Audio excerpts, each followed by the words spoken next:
Hey, salut à tous, c'est Redka, j'espère que vous allez bien. Pour ma part, c'est le top de la forme. Et ouais, comme vous pouvez le voir, il fait bon. Obligé de sortir les lunettes, sinon je vois flou. Aujourd'hui, on se retrouve pour une nouvelle story time. Attention, je vous entends déjà dire: oh, encore une story time, Redka?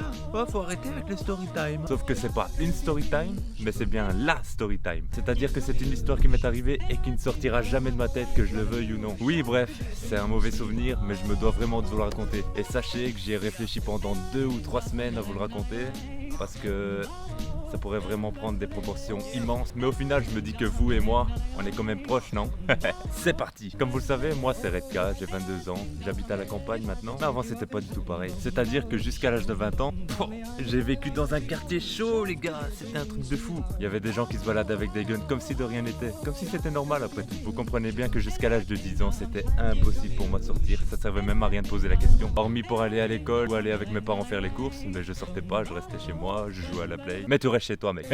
Un beau jour, à l'âge de 10 ans, je sais pas qu'est-ce qui s'est passé réellement dans ma tête, mais je me suis vachement senti pousser des ailes quand même. J'ai commencé à sortir tous les jours après l'école jusqu'à 22, 23 heures, sans le dire à mes parents bien évidemment, avec des enfants de mon âge, 10, 11 ans, plus ou moins. Mais à l'âge de 12 ans, il y a un individu qui est arrivé dans ma vie et qui l'a vachement perturbé.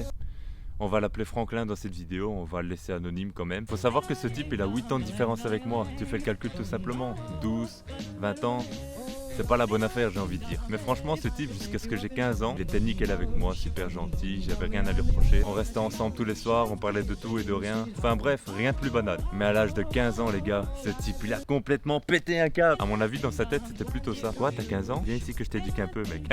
Il a commencé à faire des choses qu'il n'avait jamais faites auparavant avec moi. Il a commencé à fumer de la beuh, il a essayé de m'en vendre. Enfin bref, tu vois un peu le délire. Un jour, comme d'hab, j'étais avec lui après l'école et il me dit: viens mec, une fois, j'ai quelque chose à te dire. Moi, tu sais bien, je me souciais de rien. J'arrive, qu'est-ce qui se passe? Et là, il me pose une question que je comprenais pas vraiment. Mec, tu trouves pas qu'on vit un peu dans la merde? Moi, je vous avoue, j'étais un peu choqué de ce qu'il disait. Bref, c'était pas le meilleur des quartiers dans lequel on vivait, mais pour ma part, ça allait, je vivais bien quand même. Je lui réponds: bah non, enfin moi je trouve pas qu'on vit dans la merde en tout cas. Et là, il me dit un truc, j'en revenais pas, j'avais entendu ça que dans les films auparavant. Mec, il faut qu'on braque une banque, et si on y arrive, on va sortir de cette merde.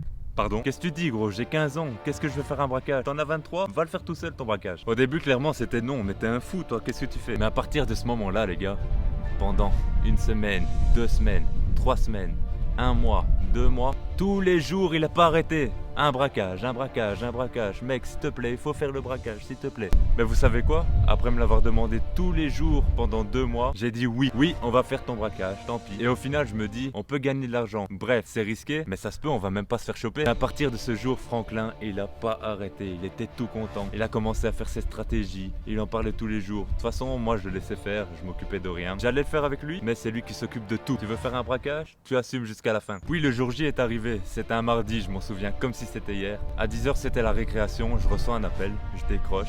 C'était Franklin. Mec, à 16h pile, sois prêt, je t'attendrai devant la grille de l'école. 16h. Je cours le plus vite possible, je vois sa voiture, je monte dedans. Et là, il me sort une cagoule et un gun chacun. Me demandez pas comment il a eu ça, hein. J'en ai aucune idée. Là, on se dirigeait vers la banque qui se situe à 15 minutes environ de l'école. Je vous dis pas la sensation de stress que j'avais au fond de moi. J'étais à 2 doigts de refuser. Mais qu'est-ce que vous voulez faire? On est à 3 minutes de la banque. Il n'y a plus aucun retour possible. C'est parti, on y va. Là, on arrive devant la banque. Toujours stressé, ça a pas changé. J'enfile ma cagoule. Franklin enfile la sienne. Et là, on court dans la banque. C'est un braquage! Levez les mains en l'air, c'est un braquage! Moi, je m'occupais de mettre l'argent que la banquière me donnait dans le sac. Et je vous dis, on en avait pour un fameux pactole. Au moins pour 40 000 €. On prend 2-3 minutes à tout casser. Et là, on sort de la banque.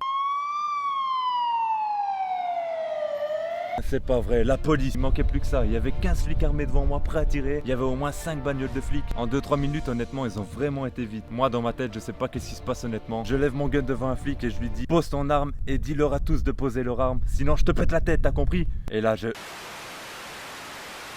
Coupez. Oh là là, les gars, vous allez pas me dire que vous y avez cru quand même. Moi, un braqueur? J'étais simplement en train de vous expliquer ma partie de GTA d'hier. Eh non, désolé les gars, y a rien de tout ce que je vous expliquais qui s'est passé. Alors les gars, qu'est-ce que ça fait de se faire pranker? En tout cas, c'était un réel plaisir de tourner cette vidéo, surtout de voir votre tête. Le gars, c'est un braqueur. En tout cas, si t'as kiffé cette vidéo, lâche un gros like. N'oublie pas la chose la plus importante, abonne-toi à la chaîne. Tu peux partager sur les réseaux sociaux comme d'habitude, Facebook, Twitter, Snapchat, Instagram, tout ce que tu veux. Nous, on se dit à très bientôt sur YouTube. Je vous dis à la prochaine, portez-vous bien, ciao. Je vais réellement finir en prison si je commence à dire des trucs ainsi dehors, moi. Défoncer des fumées toute la night, pas de weed avant m'endormir et j'endors mal. Si je ne sais plus ton nom, ouais, c'est normal. Je les roule plus vite que mon ombre, ouais, c'est normal. Soya.